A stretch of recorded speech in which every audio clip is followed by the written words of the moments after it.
le magazine littéraire Épilogue est une présentation de la Librairie du Quartier. Merci à ce précieux partenaire et à leur équipe de libraires. Vos prochaines lectures vous attendent au 1120 Avenue Cartier.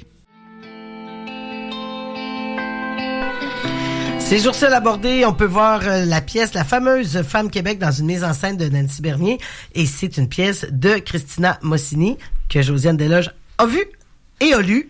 Alors, on en parle, c'est paru à l'instant même. Donc, la collection L'Instant Scène, on parle avant tout du texte aujourd'hui. Ici, on aime ça, faire ça avec toi, Josiane, de se ramener au texte à la base. Oui, tout à fait. Puis, j'ai vraiment fait la démarche qu'on fait quand on apprend à faire des critiques puis des analyses de théâtre à l'école. C'est-à-dire qu'on lit le texte puis ensuite, on va voir la pièce. Ouais. Donc, tu sais, au début, quand on aime ça, suivre une histoire puis avoir des surprises pendant la représentation, c'est un peu frustrant de lire le texte avant parce qu'on se dit, mais là, je vais tout savoir. Mais finalement, c'est plus que le texte qu'on lit versus le texte qu'on entend a un effet vraiment très différent sur... on capte pas les mêmes choses. Tu sais, il y a des éléments, évidemment, qui restent les mêmes, qui sont captés de la même façon, mais à la lecture, on porte plus attention aux mots, à la structure. On a la description des personnages. On a déjà des didascalies qui nous font imaginer un peu ce que ça peut avoir... l'air sur scène, mais on imagine surtout des tons de personnages ou des façons de parler, puis on peut avoir des propositions complètement différentes quand on se retrouve devant la pièce, puis ça permet justement de mieux apprécier ces nuances-là parce qu'on connaît déjà les grandes lignes de l'histoire, donc là, tout à coup, on porte davantage attention aux détails, donc je trouve que ça donne deux façons de voir une pièce qui rend la réception plus riche. Mais parlons du texte, puisqu'on est à Épilogue.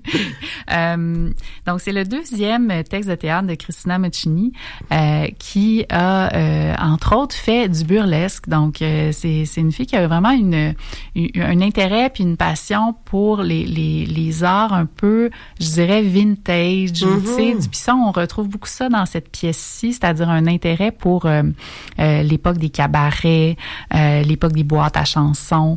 Tu sais, le glamour et le vieux et l'oublié, puis la fumée de cigarette, puis beaucoup d'alcool. Là, tu sais, il y a un peu ça dans red light un peu. Là. Exactement. Puis je trouve que cette pièce-là met surtout en valeur son intérêt pour l'histoire du Québec, mais aussi autre chose parce que sa première pièce qui s'appelait S'aimer bien pacté était très personnelle, puis découlait un peu d'un blog qu'elle avait commencé pour écrire où est-ce qu'elle parlait de son expérience, puis elle essayait de décortiquer un peu sa relation avec l'alcool qui a été très tumultueuse, qui a commencé très jeune, qui était interreliée avec une sexualité très débridée, mais en même temps, tu sais, où t'es pas trop présente là parce que t'es toujours en état d'ivresse ou d'ébriété. Donc, tu sais, c'était un texte qui était très personnel, mais qui était déjà très bien écrit avec des couleurs, des métaphores, de l'humour. Et vraiment, une des forces de cette autrice-là, c'est l'humour. Un élément qui est pas évident à maîtriser, mais qu'elle maîtrise très bien.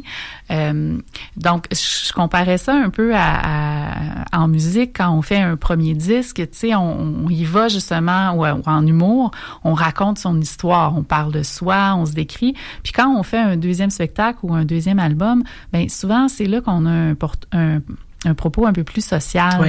On a comme évacué ce besoin de se raconter. Là. C'est ça. On a parlé de soi, puis là, nos intérêts sont encore là, mais on essaie de les positionner dans quelque chose de plus grand. Puis c'est exactement ce qu'elle fait avec cette pièce-là aussi. Puis tu sais, on sent vraiment plus qu'elle a voulu mettre à sa main l'écriture dramatique, c'est-à-dire les arcs des personnages, l'évolution de chacun des personnages, les camper pour qu'il y ait des énergies différentes, puis qu'il y ait des moments de tension, des moments de friction, des moments de rapprochement avec un peu plus de tendresse, qu'il y ait un début, un milieu, une fin. C'est un huis clos, c'est 3 personnages.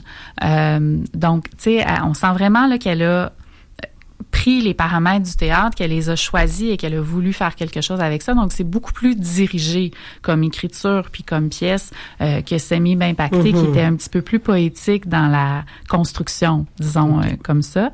Si je vous parle un peu du récit, de ce qu'on nous raconte dans cette histoire-là, en fait, d'abord, sur le titre, La fameuse Femme Québec, la grande idée derrière ça, c'est un peu de prendre une icône, une personne qui a jamais existé, qui s'appelle Kérida. J'oublie son nom de famille, mais Kérida, c'est déjà un nom quand même intéressant à retenir. Quirion, oui, en plus. Kérida Quirion, wow. QQ, tu sais, pour Québec. Donc, c'est de prendre un personnage comme ça, puis d'en faire un peu l'incarnation du rêve de la souveraineté ou du rêve d'un Québec qui se serait émancipé puis qui serait devenu formidable, qui aurait été idéalisé, mais qui finalement est un peu tombé dans l'oubli, s'est empoussiéré. Donc, ce personnage-là de Kérida, c'est quelqu'un qui a été présent à tous les moments importants après la Révolution Campbell, dans l'idée de l'évolution du Québec, tu sais, qu'elle a été là à la Nuit de la poésie, elle a été là au concert sur la montagne pour la Saint-Jean, tu sais, elle a été là pendant le vote pour la séparation du Québec en 80. Donc, tu sais, c'est comme si c'était un personnage qui a fait les cabarets, qui a fait de la récitation poétique un peu tu sais, intello, truc machin, là, on imagine le col roulé puis la jupe en daim, là, mais que c'était tout le temps un peu presque par hasard ou par nécessité, tu sais, elle se mettait à faire ces activités-là parce qu'elle voulait comme un peu briller, être célèbre, être dans la gang, mais elle avait pas nécessairement de réelle intention artistique forte, disons ça comme ça. Elle a eu des bons rendez-vous avec l'histoire, mettons. Exact, mais tu sais, toujours un peu des rendez-vous manqués. Ouais. Tu sais, c'est comme, je trouve que le meilleur exemple, c'est qu'à la Nuit de la poésie, c'est là qu'elle se serait fait surnommer la fameuse femme Québec parce que très jeune, elle a 27 ans, elle sent vraiment qu'elle a une sensualité puis une sexualité puis une affirmation qui est comme à son top, tu sais. Puis là, elle a une grande robe avec des fleurs de lys dessus, là, puis une espèce de truc pour couvrir le mamelon en fleurs de lys bleues scintillantes, là, tu sais. Puis là, exact. Puis là, elle veut comme venir livrer un texte, mais elle passe après Speak White. puis j'aime ça, il y a l'humour. Ouais. Exactement. Puis l'enregistrement a comme eu un problème pendant Speak White. Donc, elle passe après, puis elle est pas capable de faire mieux que de récupérer une vieille chanson en anglais puis finalement de la réciter en français. Fait que c'est comme une espèce de pastiche, tu sais, qui y appartient même pas puis que tout le monde est comme, voyons, ça me dit de quoi ça? Ah, elle est en train de faire la toune de, OK. Fait que là, tu sais, l'enregistrement a arrêté pendant Speak White. Puis les gens de la Nuit de la poésie ont fait revenir Michel Lalonde pour qu'elle refasse Speak White, mais ils ont décidé d'oublier là, la petite jeune là, qu'on n'était pas trop sûr de sa pertinence. Fait qu'il n'y a pas de trace de son moment de gloire. Comme passer à côté. Complètement. De peu. Un peu comme les référendums, en fait. Oui, mais exactement. Il y a un parallèle. C'est pour ça qu'il y a comme cette rater sa shot. C'est ça. Puis là, cette femme-là, qui est interprétée à l'abordée par Lise Castonguay. Donc là, déjà, on a une image de comment elle peut être jouée, cette femme.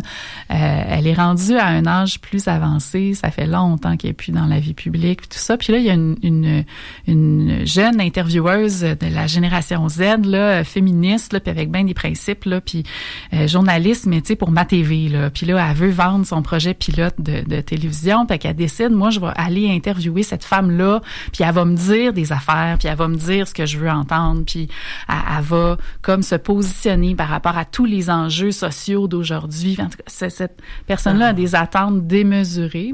Puis dans la création de la pièce, c'est joué par Ariel Charret, qui est habillé. Il faut vraiment que j'aille voir ça. C'est vraiment quand même intéressant parce que, tu sais, il y a aussi des descriptions du style des personnages qui sont évoqués dans le texte et qui sont très bien incarnés sur scène. Puis, tu sais, Martine, cette journaliste-là, c'est quelqu'un qui s'habille dans le bac en rabais de chez Reitman. Il y a une excellente joke à un moment donné qui a fait le troisième personnage qui est une personnalité TikTok flamboyante. Donc, on se retrouve vraiment avec 3 générations, 3 styles, 3 trajectoires de vie très différentes, 3 personnalités très différentes aussi. Et c'est ça, ce troisième personnage-là qui est non-binaire, qui a une chaîne TikTok avec full d'abonnés, qui a l'air très, très superficiel et qui l'est, mais qui en même temps a un sens des affaires complètement redoutable puis qui comprend vraiment la game, tu sais, alors qu'il a quand même des affinités aussi avec Irida Quirion, avec la soif de célébrité, d'être reconnu, le désir de durer, de faire grandir son empire, d'avoir, tu sais, c'est ça, une reconnaissance puis de l'amour finalement, tu sais, puis donc ces espèces de trois forces-là entrent en collision tout le long parce que là, le but, c'est de réaliser un pilote d'émission. Martine, c'est son projet, mais tu sais, c'est son projet de la dernière chance. Là, si elle réussit pas à vendre ce pilote-là, là, tu sais, elle sait pas ce qu'elle va faire. Là, elle va se trouver une job en administration dans un cégep. Là, tu sais, ça va pas. Là, puis plus la pièce avance, puis plus elle panique, puis plus ça va pas, puis plus elle sort le côté un peu méchant d'elle-même. Fait qu'il y a quand même un personnage, une évolution intéressante dans ce personnage-là. Irida Quirion essaie un peu de servir de cette entrevue-là pour donner sa version de son histoire, mais tu sais, elle a des élans à un moment donné où est-ce que tu sais, elle part dans ses souvenirs, puis là, elle se met à chanter ou elle se met à réciter. Fait qu'on a un peu des retours dans le temps qui donnent un aperçu de comment cette femme-là a pu briller, mais que là, maintenant, c'est un peu flétrie. Et puis, le troisième personnage est quand même extrêmement intéressant. T'sais. Puis ça fait que entre autres pour l'humour, ça permet de donner des références à 3 générations en même temps, ce qui fait que dans la salle, ça rit à des moments différents selon les blagues, tu sais. Puis c'est ça, ça fait d'intéressantes collisions, tu sais. Voilà, avec une finale quand même, comment je pourrais dire, sans voler le punch, qui tire profit du talent avec lequel s'est fait connaître Ariel Charret. Disons ça comme ça. Oh oui, OK. Donc, c'est une pièce intéressante, bien construite, avec un propos social qui se défend, puis en même temps avec de l'humour, avec des personnages qui ont une trajectoire intéressante à découvrir. Donc, tu sais, c'est un objet, tu sais, complet, achevé, poli, intéressant. Je dis pas qu'il y a pas quelques petites faiblesses, quelques écarts. Évidemment, quand on essaie de faire de l'humour, quand on essaie de dire des propos sociaux, tu sais, ça se peut qu'on tombe dans le cliché. Généralement, on l'évite un peu. On essaie d'utiliser le cliché pour justement aller plus loin.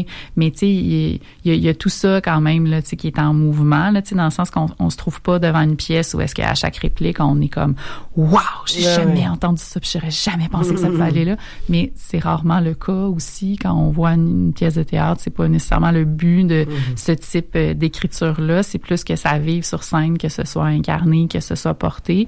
Puis ça, je pense que tous les éléments sont là dans ce texte-là pour que ça puisse être repris, que ça puisse continuer de vivre, que ça puisse continuer d'être pertinent pour encore plusieurs années, quitte à rajouter un 4e personnage dans 20 ans. Là, une nouvelle génération. Exactement. Les alphas qui seront plus vieux. Donc, on est... la pièce est toujours à l'affiche, d'ailleurs. Oui, tout à fait. Jusqu'au 23 novembre. Donc, c'est une autrice intéressante à suivre, qui a un pied bien ancré dans le théâtre avec ses 2 pièces déjà présentées à la Bordée, puis Semi-Mai Pacté avait aussi été présenté à la Licorne. Mais je crois qu'elle ne veut pas nécessairement faire que du théâtre, qu'elle pourrait aussi écrire autre chose, mais tu sais, c'est une autrice assurément intéressante à suivre pour sa plume puis pour ses propos là, qui s'étoffent de plus en plus. Mais ça donne bien envie autant de lire le texte que de voir la pièce. Merci Josiane Desloges. C'est donc la fameuse Femme Québec, Christina Mossini, à l'instant même, donc la collection L'Instant Scène.